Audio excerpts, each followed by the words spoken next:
You're listening to the Ask Drone U podcast. You ask, we answer your drone questions. Whether you're here to turn your passion into profit or you simply fly for fun, we're a community of learners and teachers who aspire to achieve greatness. We are Drone U. Hey everyone, and welcome to another edition of Ask Drone U. As always, my name is still Paul. My name is still Rob as well, even though I get called few other things here and there when I'm not having my best days, but that's okay. I'm sure the names that I get are a little bit more egregious than you, and I'm not really worried about it. So. I'm not worried about it either. Anyways, we love you guys. We really, and girls, can we just, never mind. We really appreciate you, appreciate that you watch, that you listen. For those of you who take the time and effort and thought to send your questions in, we really appreciate that because it benefits the group of all of you as a whole, and we know that you're asking a question that pertains to something relative to your needs and future, etc. But it does benefit a lot of people, so thank you. And if you have a question, be that person that does something that benefits the group. Yes. AskDroneU.com. So today for the question, this particular person did not want to be recorded asking this question because they're one of those people that wants to learn, and they understand that in order to be successful in business, you have to essentially be able to adapt and pivot as fast as possible. The faster that you can change, the better off that your business will be. So I bring all of this up for a very specific reason, which is some of the stuff that we are going to say might come off as aggressive, savage, mean-spirited, not nice. I'm sure that there are going to be people on the internet that are going to have some words to say, and I really don't care. Because again, being correct is being correct. It's kind of like, can you define, like all the questions in Congress, can you define X or Y? It's either a yes or a no, the definition, or you're dancing around the question. So that said, if you are easily offended, you can leave, go for it, just get out of here. Because honestly, the reason that we are going to say what we are going to say is because we want to help people. I will also say some of these things that we're talking about, I am guilty of. I am totally guilty of some of these things, of biggest problems from new drone pilots. So... And I'll add, you might disagree. And if you do, bring it up in the comments, but just bring it up in a way that's objective. Yeah, please don't be mean. emotional. Don't it's be not, mean. You're literally just degrading your position when you do that. I've had to learn that the hard way too. You're showing your true colors if you do it that way. So, and we won't listen to you 100%. if you can't do it in the right way. Yeah, 100%. So our topic for today is the biggest problems that new drone pilots make. I will also say, I think these are the same problems that most drone pilots make simply because of their circumstances of previous employment. We know a lot of people that are getting into the drone world because they've already had a successful corporate career. It's important to understand, though, that the crap that you get away with in corporate America will not fly in the real world. It won't. It just simply won't. And so, I'm really curious for you to maybe dig into that a little bit because... in corporate America, I just see a lot of really petty crap going on between employees that doesn't make it out of Zoom meetings, but it's embedded in the corporate culture. And you just have to understand that bigger businesses, when they have bigger budgets, more of those small things you can get away with. But as soon as they make it out in public, it's a death threat. Like it's literally, it could sink your business, And so instead of talking in platitudes and vagueness and whatnot, we should get into the biggest problems that drone pilots face that are self-inflicted and that are also faced by new drone pilots. And again, I'll repeat this. Please understand, we are saying these things because we want to help you. You're not going to find out these things in a college classroom because those professors haven't even had the experience. So we're going to try to provide what our competitors can't, which is information based from experience. Okay. Rob, I've said a lot. I think we both agree on number one. And I just read an article about this. By the way, you didn't share it with me. No, I didn't, because it proved all the points that you've been saying for a while. And this is why I think you need to be involved more in the blog, because this type of stuff, it is hard to hear, but it's necessary. And the controversial stuff, as long as it's delivered well and it showcases both sides of the argument, I think people will read it. So that said, number one biggest problem with drone pilots and new drone pilots. Well, I don't know that I would call it number one. Can we say these are in no particular order? These are in no ranked? particular order. It's just that like these are the biggest trends that we see. Yeah. A repeated cycle of seeing them, by the way, as well. And I will say I think that there has been improvement in this realm for a lot of reasons. I think oftentimes I guess the crap gets weeded out, right? And so I know I've talked about this in podcasts before, but I don't know specifically what pieces of it I've talked about. But the bottom line is this. It's fun. Why is it so hard for me to even say it out loud? You shouldn't be afraid to say it. I'm like the Fonz not wanting to say sorry. Do you guys remember Happy Days? You're probably too young for that. Nope. But anyways, I totally age myself. And I mean, look at me, you can tell. Anyways, the professionalism in the industry is horrific. And so just a little bit, very briefly about my background. Went to college, went into public accounting, i.e. audits and taxes, the KPMGs, the Arthur Andersons of the world, though I didn't work for them, right? Did you mean the KPMGs? The KPMGs, yes. Sorry, I know someone Really? in the drone industry who works for KPMG, and that's As a consultant or something, or what? No, they're actually employed by KPMG. Yeah, but doing what? So they fly for fun on the side? Media production. Oh, Yeah. so they're not a CPA. No, they're not in the operations. No, Okay. no. Yeah. No, that's cool. That's But pretty even when interesting. they bring it up like that, like, like work for I work for, KPMG. and it's like neato, bro. So, Yeah, like, these who are the same cares? firms that created Enron. So Yeah. Ooh, shots fired. All right, there we go. That didn't take long. no. I love the profession. I really do. I did it for about 8 years, and then from there, so very professional environment, right? I really believe that, and I experienced it for 8 years, both inside of our firm. And that's not to say there wasn't the typical, like the firm that I worked for when I started there had 20 people. When I left, there were 105 people after 8 years. So it grew tremendously. And so that created a lot of stuff. But it was still relatively professional in the way that we treated each other, the way that we treated people from other firms, the way, obviously, we treated customers and clients and clients that we were trying to get and that did things we didn't like, et cetera. There's just a professionalism to the whole thing. Then I moved into the mortgage business. When I got into the mortgage business, it was very early. It was 2001, and it was before a mortgage person had to be licensed, right? Oh, really? I didn't know that. No, that came later when that was that probably to Dodd-Frank rules? I think so. Like 08? It came, yeah. Okay. It was a while after we'd been in it. So it was the wild, wild west.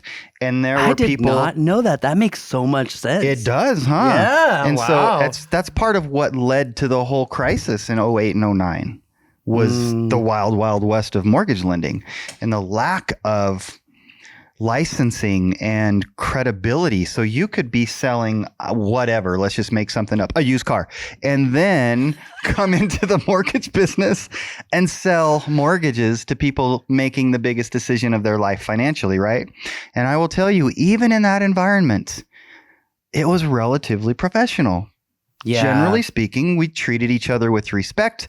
There were disagreements as to, for example, should I sell that negative interest ARM to a customer? Some broker shops said, yeah, why not? It's available. I'm going to sell it. We said, no, that seems very dangerous for people. They shouldn't be in those loans. But we didn't call each other names. Okay, so now jump ahead and we start Drone U. Some of the things that people have said to me, like in Facebook messaging, for example, because we used to do a lot of our community stuff on Facebook in particular. And I don't blame Facebook necessarily. That's not my intent with this particular point. Here's an example. And if this person probably would never listen to this podcast, this is just one example of many. But I remember we had a bot, essentially, right? And if people tried to get into the Drone U community, if they were able to find it, it was a paid service that was part of the subscription, part of the membership. And we had something that went out. And it said, look, we appreciate that you're interested, but this particular community is for members of Drone U, which a lot of companies did. Yeah. It's not like we were alone. Yeah. And so we would send out that, and then Companies they could still do, by the way. But anyway. 100%. Mm-hmm. I mean, it's a thing. And so you could click on there and it would take you, you could learn about becoming a member, make a choice as to whether you wanted to do it or not. fine either way. If you do, obviously we welcome you. We'd love it. But people would say like, you're an effing a-hole. You're not worth $17 or whatever it was. Up your Facebook is just, and I'm just like, Facebook empowers the most toxic people. Well, No. Literally, just in the last 2 weeks, I had someone who was like, I just got into drones. I'm really glad that I found you guys. I gotten involved in some Facebook groups. I obviously asked him which ones. We're not going to say on the show which ones, but it's ones that you know, just put it that way. And long story short is he goes, I cannot believe how, and he said, effing toxic it is. He goes, people just rip each other. I know. They don't ask questions. They have no idea the circumstances. They just make an assumption and they rip each other. And by the way, some of these people, you know them. You know who I'm talking about. We don't need to say anymore, yeah. No, I'm not. No, because we're maturing past that crap. Taking the high road. So long story short is, there are a lot of Facebook groups, and I don't think it's even just drone stuff. I mean, I've seen this in the expedition groups, okay? This is not unique to any particular vertical. It's not. It just empowers people who have decreasingly lost their social skills after COVID, have become very angry, and I understand the anger. I totally understand the frustration with society right now. I understand the frustration with even like our work-life balance. You name it. Okay, we all understand that the country is like absolutely at the most corrupt state it's ever been. Thomas Jefferson warned us of this in the Federalist Papers, and no one's reading about it, right? You got to give the guy massive credit for, predicting this 250 years ago, but he did. Yeah. And these types of forums, these types of groups are making it even worse. And so it doesn't matter. I do think Facebook has a very negative association because it's very different from Reddit. Well, Reddit can be rough as hell. It sure can. Are you kidding me? It sure can, but it can. No. I think they're on the same plane. I think Facebook, we're really getting off track here a little bit, but I think Facebook is just significantly more prevalent. And so it seems, but shoot, Reddit can be rough, man. Reddit, yes. There's some a-holes on Reddit, which we did experience there too in the drone industry. That's to my true. point. That's actually true. And then there were just people in general. And let me say this, we have not always been the best about being the most professional. So I think we probably contributed to this.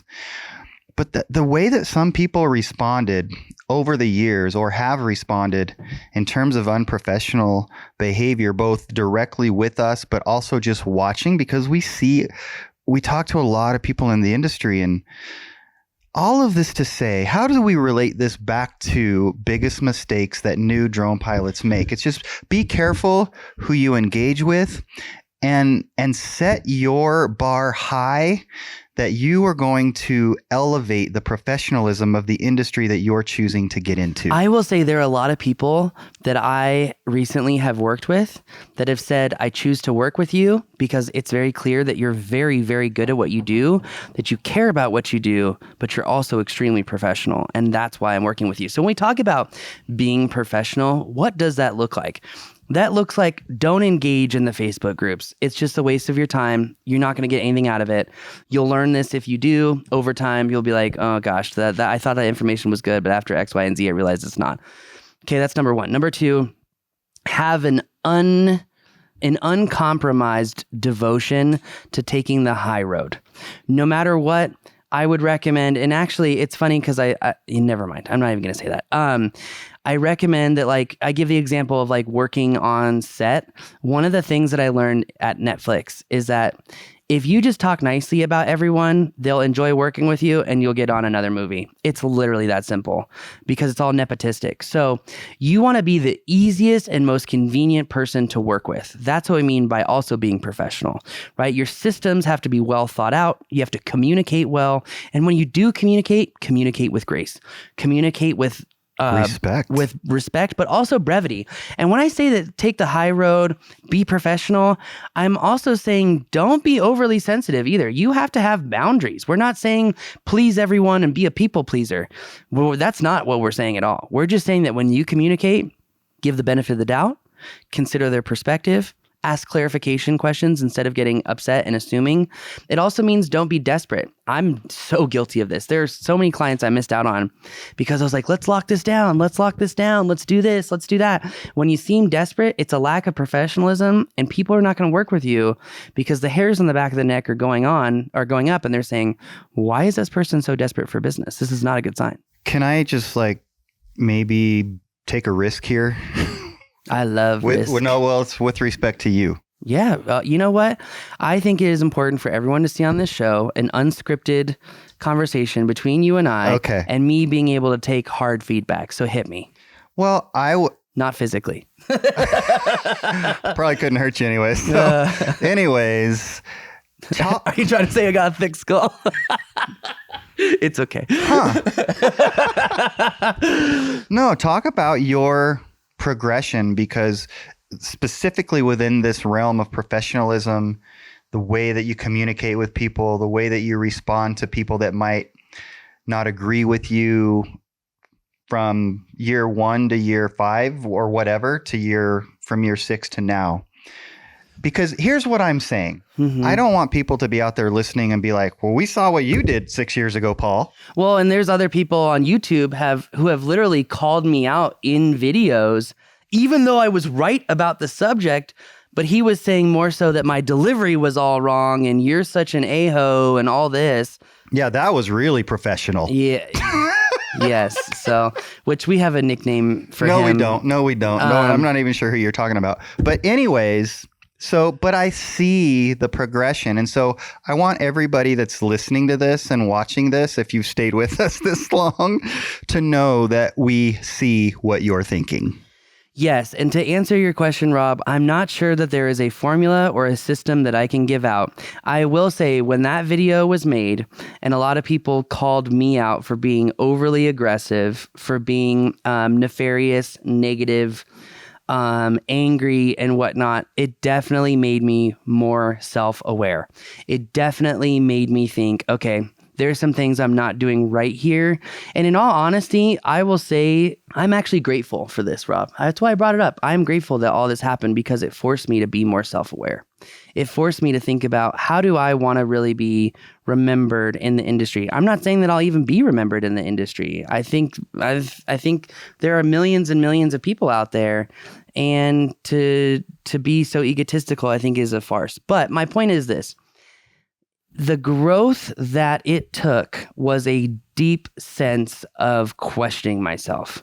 And it was not fun, Rob. It was not fun. I know you know that. I know you saw a lack of confidence in me for a great period of time. And that really forced me to say, what do I want to be known for? What do I want to be remembered as? And I genuinely enjoy helping people. It is, when we have classes and people are like, why do you do this? And I'm like, well, because I feel like I've made it to the top in the drone industry. I've worked for the highest players in the drone industry. And I get more joy out of seeing people overcome and accomplish the things that they thought they couldn't do. Like that for me is like the ultimate joy. And if I'm going to be able to have the opportunity for that ultimate joy, then I have to seriously think about how am I communicating? And then it hit me. And maybe this is the answer to your question of what did it take or how would you showcase the difference from the beginning to the end?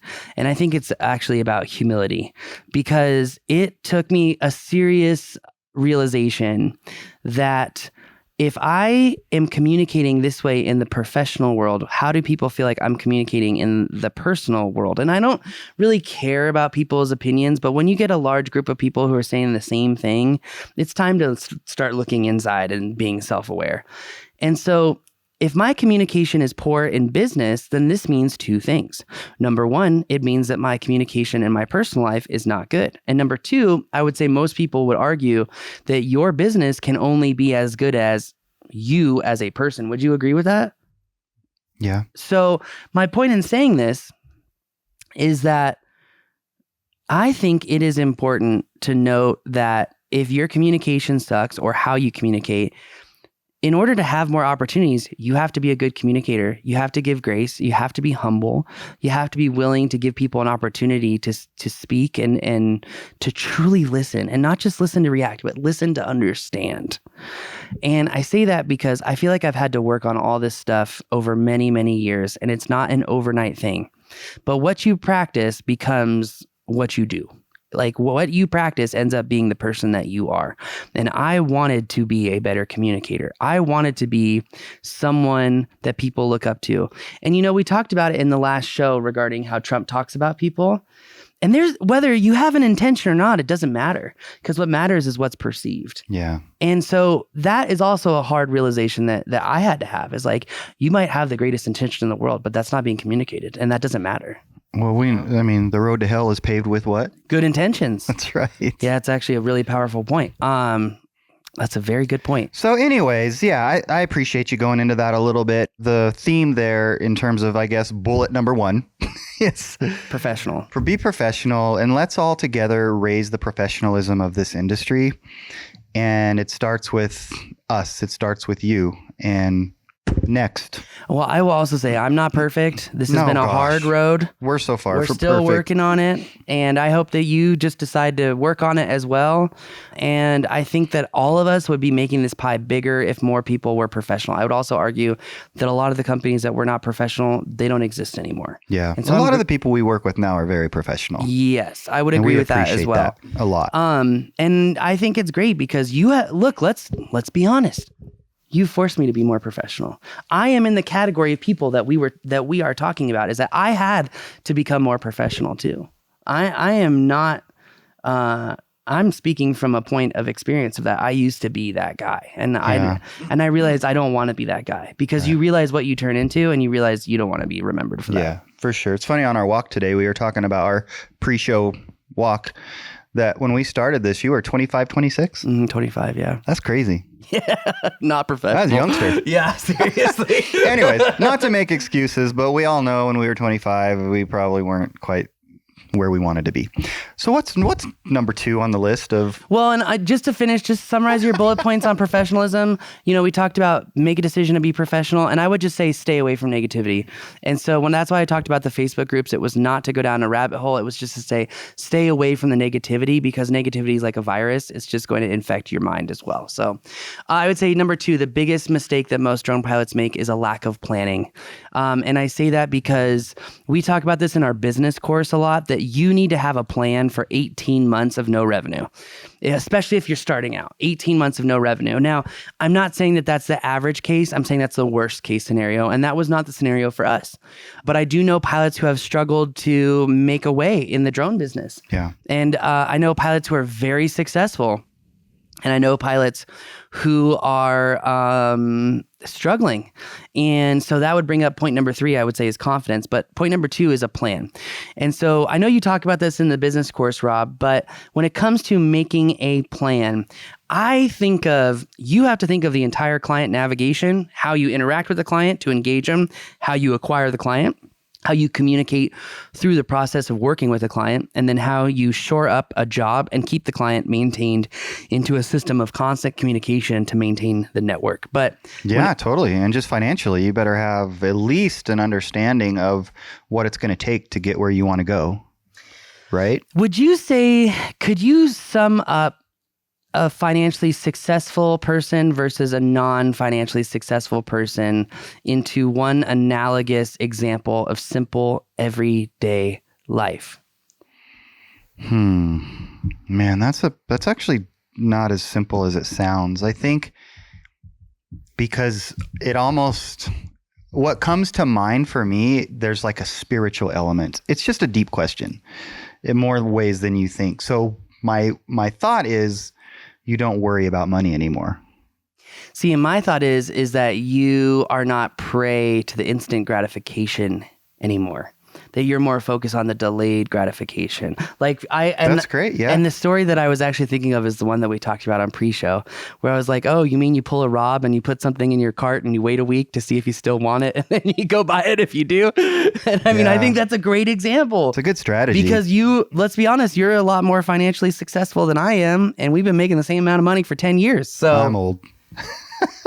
You can chalk it up to whatever you want. But at the end of the day, I think your delayed gratification with planning and being professional has led you into a much better position than Paul's instant gratification, emotional decision-making, and having to mature a lot over 10 years. Yeah, but it's happening. So yeah, I think that's a great example of a piece of the puzzle as to what was the primary basis of your question, like financial success?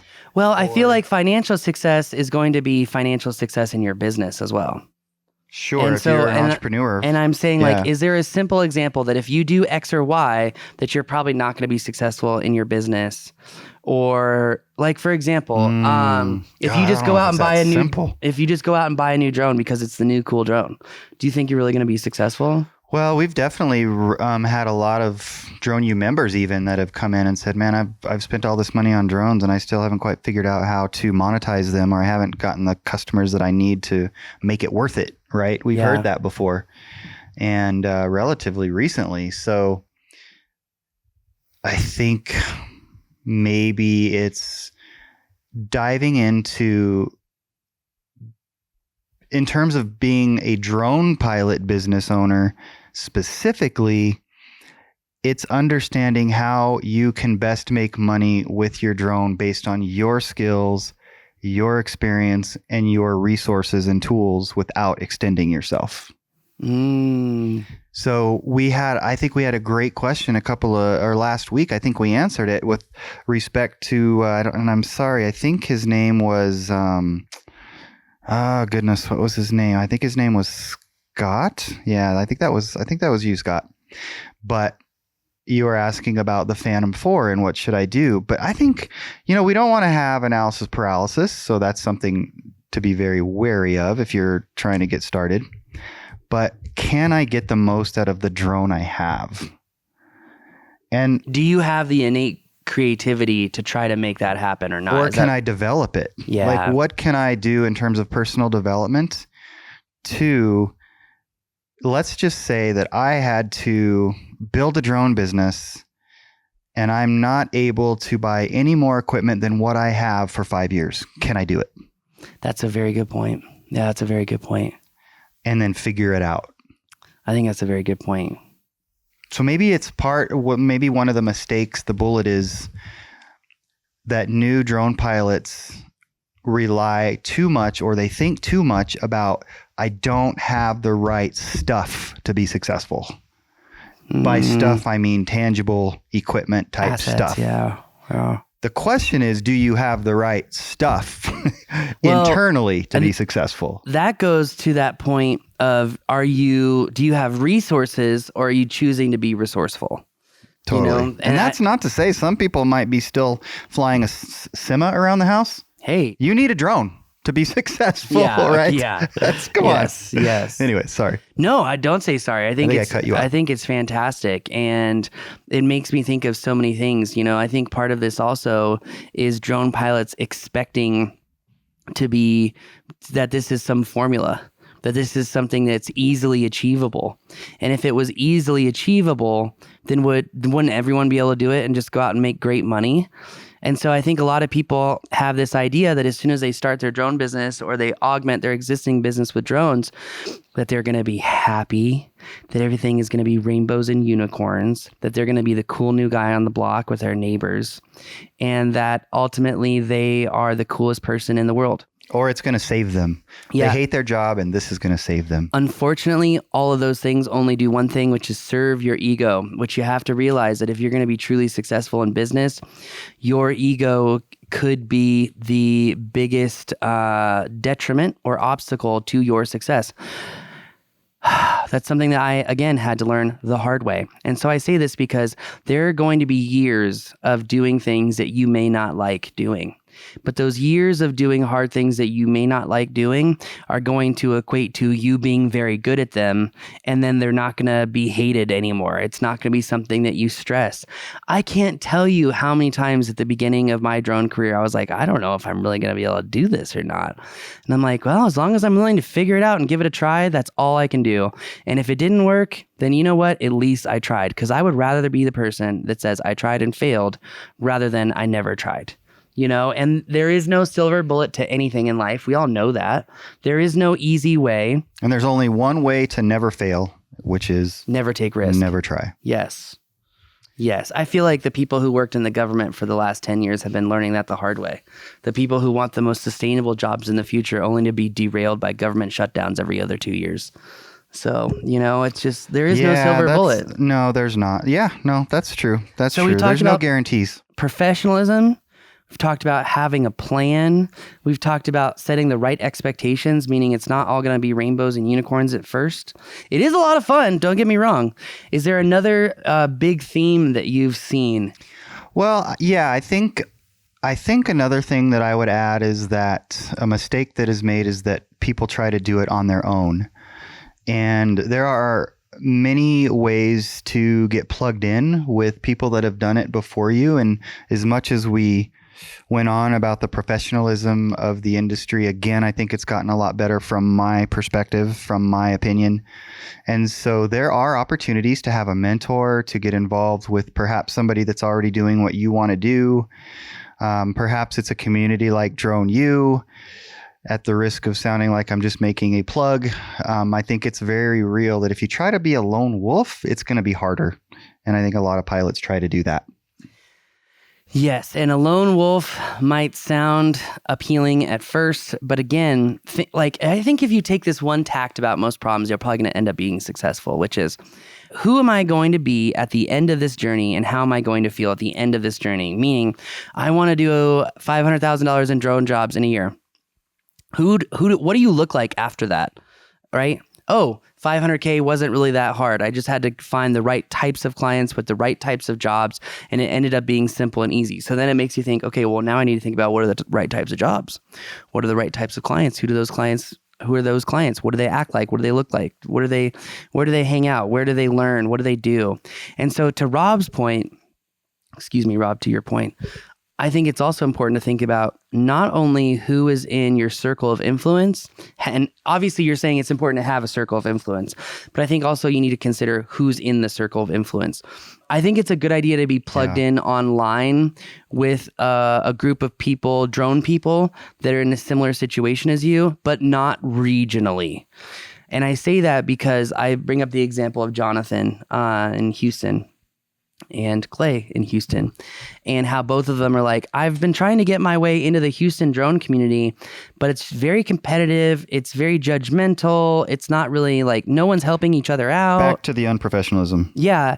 And I would say that when it comes to your business mentors and your network, get involved with people who are in the same position timeline wise, meaning they're newer to the game, whatever, but they're in a different industry, because the chances are you're going to learn just as much from them as you would, if not more, than someone who's in the drone industry with you in the same point. So like I said, I would agree with Rob that you're going to learn a lot from a drone community, but I also think that you should have other outside influences in order to really help you out. So we've talked about professionalism. We've talked about having a plan.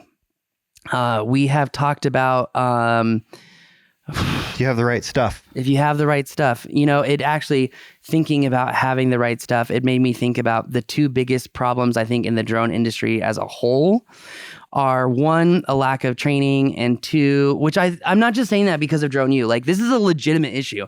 We have had people who are like, training's not important, and then 4 years come back to us and be like, that was the biggest mistake of our drone program and why it failed. So I don't just say that lightly. But what I will also say, it's obviously not just training, but the quality of training. But I think the second biggest issue, and it might even be the first, which leads into the training issue, is that people go out and they buy products that solve proverbial problems, but they have no idea how to solve those problems. Meaning they go out and they buy all this equipment, and then they don't actually know how to really use it. They don't, you could say that's a training problem, but what I'm trying to say is that they're too quick to the trigger to buy stuff that they don't know if it's actually going to do what they want it to do. I guess you could chalk that problem up into research. Yeah, research, and there's some good sales folks out there. Yes, yes, there are. We've all been. Is there anything that suckered? Yeah, we have. We should. Yeah, I almost got suckered at CarMax. I shouldn't say that on the air, but yeah. But is there anything that we're missing? Oh, probably. But I don't have any more bullets. In particular, I think. You feel like we did an okay job? Well, they'll have to tell us if we did an okay job. I think those are 4 meaningful points that I think we've given people to consider when it comes to ways in which they can